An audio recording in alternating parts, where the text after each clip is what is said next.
Okay, so we've seen how legislation is passed, right? Quite a involved procedure that you have lots of different kinds of people who may or may not have background in the subject they're legislating on, try to pass really big, broad policies and frameworks for the United States. And it's because Congress people have a variety of backgrounds and their main goal is to represent their constituents. We don't have them writing the very detailed aspects of how to achieve those goals. That's left to the agencies, which are filled with technical experts in the particular area. So the agencies create the regulations that are detailed and specific, and then they also enforce those regulations. So they set out the rules that we all need to comply with, and then they make sure they determine how is that going to be enforced. And so these are the steps. Well, let's talk about the steps in the rulemaking process. So we start with zero is congressional. We can't do anything until Congress says we can. This is the executive branch. They're there to execute rules or laws. They do not pass laws. So they only can act when Congress says they can act. Go back to our introduction, and we saw the Federal Highway and Motor Vehicle Safety Act.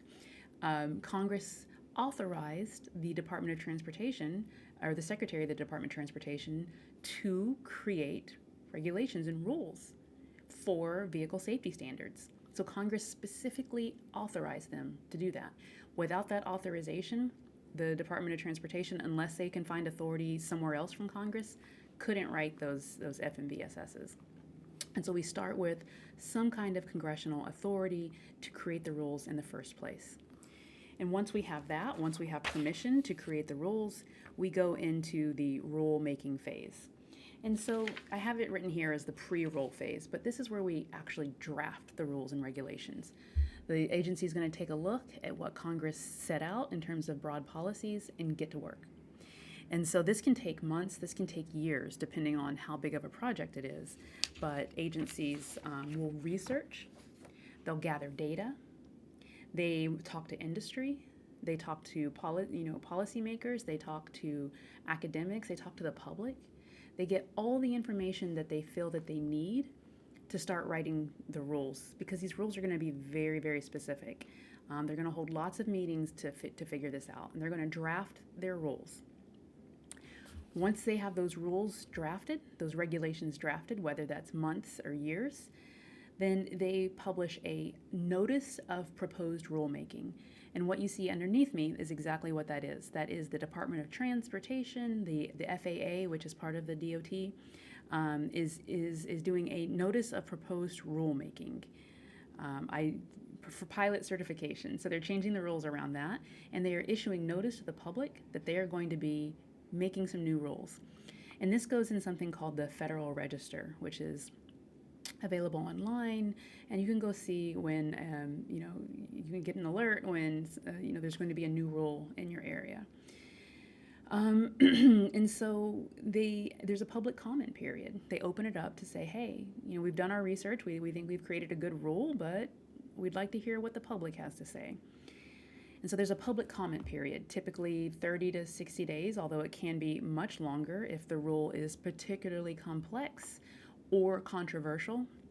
You might want to give enough time for everyone to have their say and to incorporate their say. And so there's many ways that the feedback can come, but you often see it as written feedback. So they issue the rule, and then there's a way to write down your comments and send them back to the agency. After the comment period, the agency has to go through all the feedback and make the necessary changes and prepare the final rule. This can take a long time. This can take several months to over a year, depending on the number of comments and the complexity. But it is legally required that they respond and take into account all of the feedback that they got during the public comment period. So they are required to consider public comments when finalizing the regulations.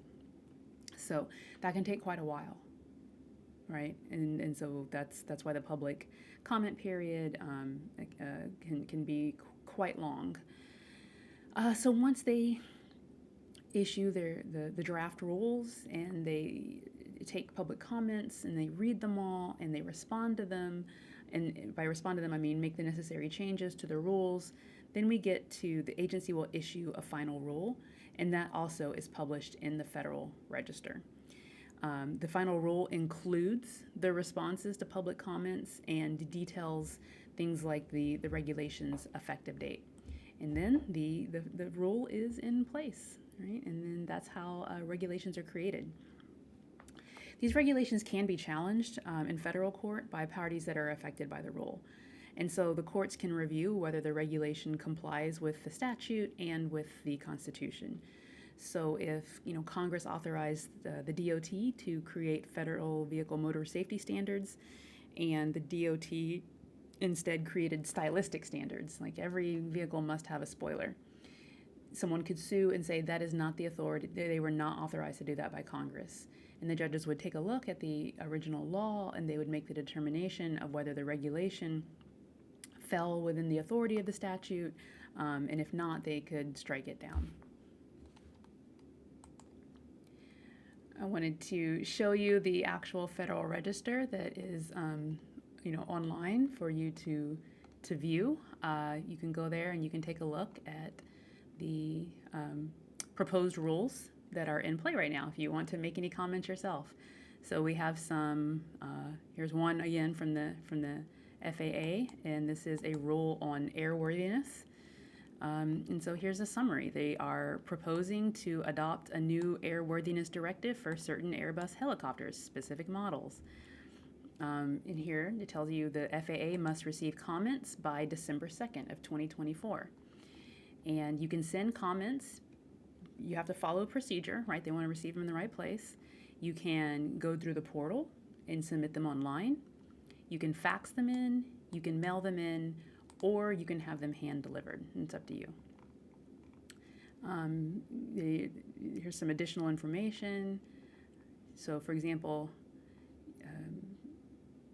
it gives you some information if you need to say something that's confidential. This is information about how that will be treated, some additional background, some related material, so different things you might need to know. Here's the authority, where are they getting their authority to make this rule? Different findings that they found along the way when they were doing their research and development. And then finally, we get to the actual proposed amendment, airworthiness directives. And you can see this is incredibly detailed. This is not what, the actual law passed by Congress would not have that level of details. So that is what a notice of proposed rulemaking looks like. So you have a better idea of what I was talking about. Next, we're going to take a look at how these things are interpreted. So Congress is, passing pretty broad, vague laws, not vague, sometimes considered vague. Even rules can be out of date after a while, and so we'll talk about that.